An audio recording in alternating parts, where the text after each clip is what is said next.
Welcome back, everyone, to Global War 1914 and Operation Albatross.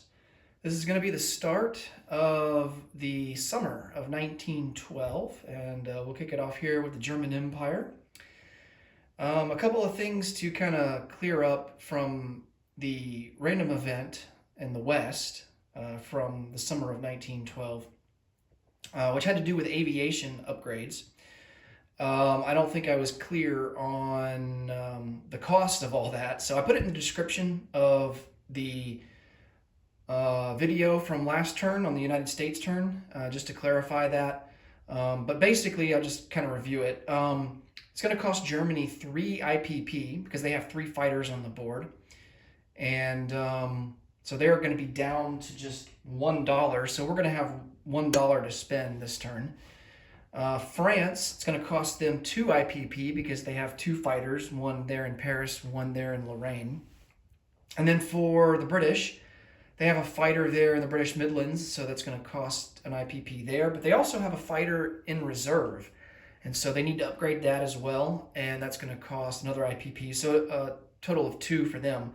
So for France, that leaves them with 1 IPP, just like as with the Germans. And then the British, they're going to have, they had 6 IPP in the bank, so now they're going to be down to 4. So hopefully that clarifies things with that and sorts it out. So let's get into the German turn. Like I said, we only have 1 IPP to spend, and we are going to save it. We're not going to spend it on anything. Thought about maybe doing some diplomacy, but, you know, it's 3 or less to hit if you're trying to advance a country that's neutral. If you're trying to move a country like, say the Netherlands or Belgium or Greece, if you're trying to move them back a stage, a success is only at a 2 or less. So I don't know. We're strapped for cash as it is here in the prequel, and so with those low odds, I don't really want to be throwing money away. So let's just go ahead and talk about technology here. We have 2 tech roles, and we're going to go for counter battery fire and defense in depth. I also really like improved construction, and I thought about going for that instead of counter battery fire. But at the end of the day, I decided to go counter battery. Improved construction is really good because it reduced the cost by 1 IPP for the construction of facilities and for ships. Or you can combine, for units that take, or facilities that take multiple stages to complete, you can combine it into 2. You can combine 2 of the stages. Now it's going to double the cost, and you don't get the discount, but you can finish construction of it a lot sooner. So a lot of cool benefits there with improved construction, and I'm sure that we're going to get to that in due time. But let's go for counter battery fire and defense in depth and see how we do there.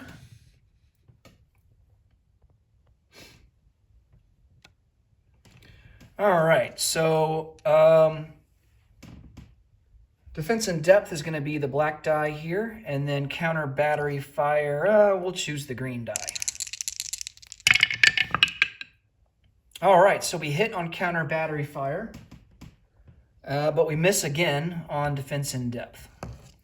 All right, so let's move up to stage 1 for counter battery fire. Okay, excellent. All right, combat moves. We have none. We do have some non-combat here in Mexico, and I'm just going to kind of go through my thinking here with the situation, because it's kind of unique in the fact that we're already strapped for cash as it is, and then the random events have kind of screwed us over even more. I mean, it's great that we've gotten 1916 fighters so early in the game, but that cost us 3 IPP, and even worse, the Moroccan crisis set us back 2 more IPP. So we're not going to be able to lend-lease. We can, call up the Austro-Hungarians and see if they'd be willing to lend-lease, an infantry or something down to Mexico. But because they have 4 IPP in the bank right now. And so, you know, we can't really count on that as it stands right now, and we're not really in a position to attack. We only outnumber the revolutionaries by 1 infantry, and I guess in a militia as well, but that's really not enough to really justify going on the offensive. Attacking in this game is extremely difficult, and despite the fact that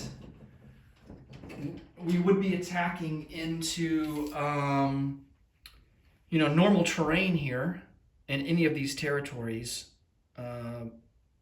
this cavalry would actually, well, it's not an infantry class, so he actually wouldn't get a defense boost. Well, or would he? Let me check that. Yeah, it's only infantry class units that get a defense boost in cities. So this cavalry actually wouldn't get boosted on the defense in a city. So he would be defending at a 2. If we were to attack into there, our infantry would be attacking at a 2. All right, so that's a possibility, but I don't want to leave it to chance 50-50 odds there, especially if we lose and we lose that unit, then we're going to have to spread some guys out to defend, and that's just, you know, or just give up the territory.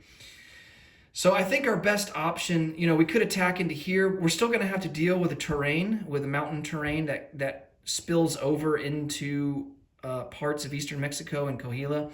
So we would actually, on the first round of combat, we actually would be suffering a terrain penalty for that. And I mean, we just don't have the guys to sustain that. I mean, if we lose any guys, you know, given the fact that the Central Powers are outnumbered in potential lend-leasing to Mexico, we're just not, we have to be careful with our moves here, I think.